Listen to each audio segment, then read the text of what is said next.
దేవుడా రోజుకు 8 గంటల ఈ పనేందో వారానికి 6 రోజుల పనేందో రాను పోను ట్రాఫిక్లో ఇంకో 2-3 గంటలేందో వారానికి ఒక్క రోజే రెస్ట్ ఇచ్చుడేందో గొడ్డు షాకిరి చేసినట్టే ఉన్నది అని ప్రైవేట్ జాబులు చేసేటోళ్ళు చాలా మంది గిట్నే ఫీల్ అవుతుంటారు.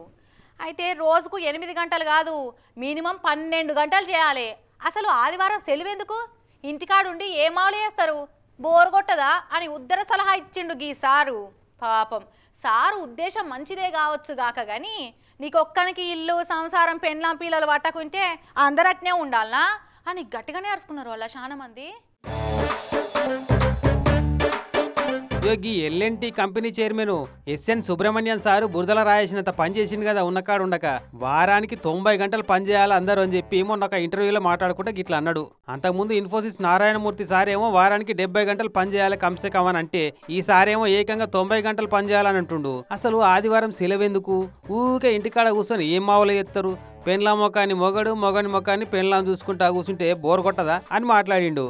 వారానికి 90 గంటలు అంటే రోజుకు 12 గంటలు పనిచేయాలి. మరి అందరు నీ లెక్క మిషన్లు అనుకుంటున్నావా రోబోలు అనుకుంటున్నావా? మనిషికి రెస్ట్ ఉండొద్దు పెన్లాం పొరగలతోటి ఇంత టైం గడిపోద్దా?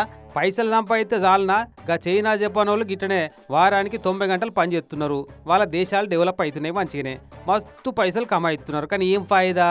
ఆ సంపాదన అభివృద్ధి అనుభవిస్తేందుకు వాళ్ళ తన ఇప్పుడు యూత్ పిల్లగాళ్ళు సంటి పోరగాలే కరవయ్యరు పిల్లలే పుడతలేరట అని దెప్పొడుస్తున్నారు ఇక సార్ను. ఇక ఆర్పీజీ కంపెనీ ఓనరు ఈ Harsha Goenka sir, cinema actor Deepika Padukone, మాజీ బ్యాడ్మింటన్ ప్లేయరు గుత్తా జ్వాలలిగిన గట్టిగానే అరుచుకుంటున్నారు. దేశం డెవలప్ అవుడు పక్కకు పెట్టు మనుషులు మన మనుషులు లెక్క మారుతారు అది చూసుకో ముందు అని సురుకులు పెడుతున్నారు. మరి లేకుంటేంది మనిషి అన్నాక కాసింత కళాపోసన ఉండాలన్నట్టు అప్పుడప్పుడు ఇంట్లో పిల్లగాలతోనో బయట దోస్తులతోనో జర్రగట్ల రిలాక్స్ అయ్యి చిల్ అయితేనే రిఫ్రెష్ అవుతారు.